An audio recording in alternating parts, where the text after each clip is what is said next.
All right, welcome to this explainer. Today we're decoding the modern football transfer market, but we're doing it strictly from a football expert's perspective.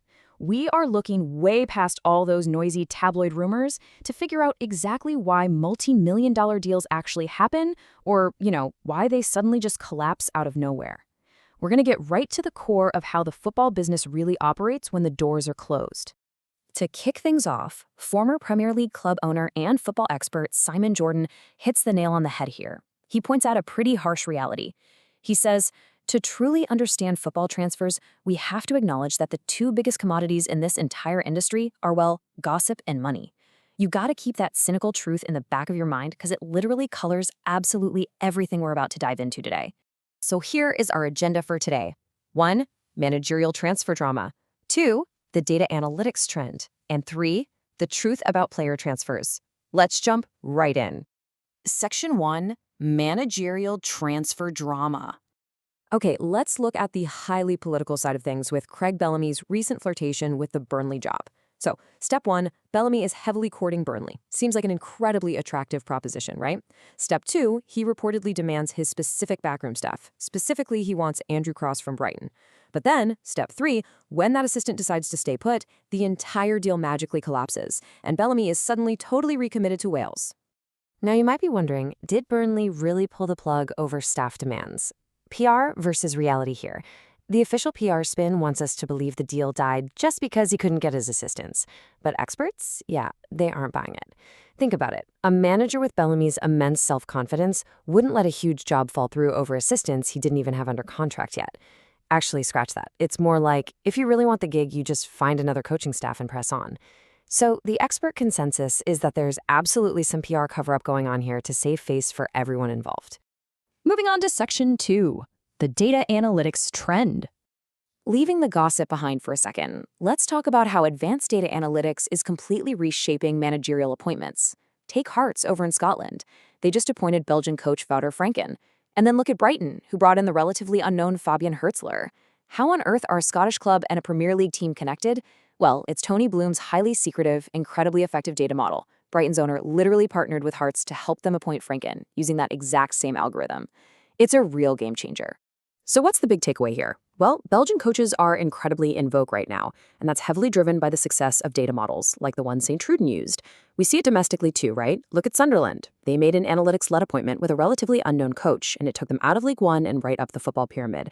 The crucial point is that smart clubs are now putting blind faith in data over big, recognizable names. If the computer says an unknown guy is the best tactical fit, they trust the data. No questions asked.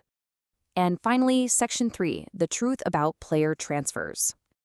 Okay, we've reached the absolute most chaotic aspect of the transfer market, and it is perfectly illustrated by the harsh realities currently facing Newcastle United.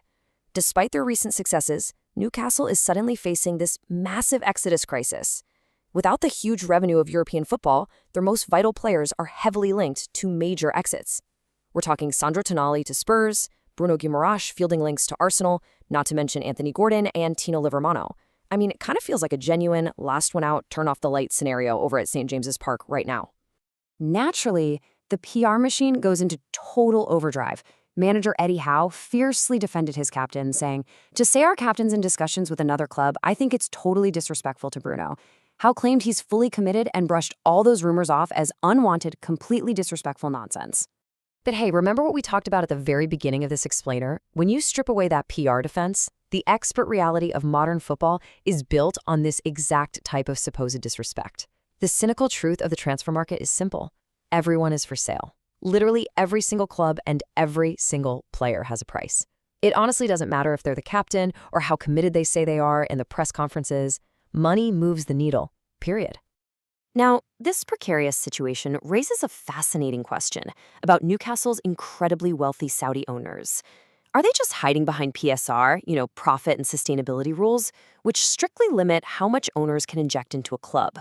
Those rules are constantly blamed for why teams like Newcastle have to stall spending or sell off their best assets.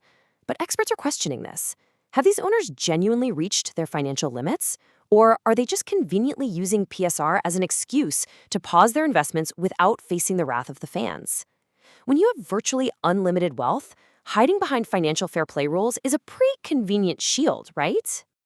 So, wrapping this all up, looking at these three distinct case studies, the PR smokescreens around managerial hires, the cold shift towards algorithms over human intuition, and the undeniable financial gravity forcing clubs to sell their heroes, we have to ask ourselves one final question. Can genuine loyalty ever truly survive against the sheer financial machinery of the modern game? As we head into this next transfer window, look a little closer at the unseen forces shaping the team you support and ask yourself, who is really pulling the strings?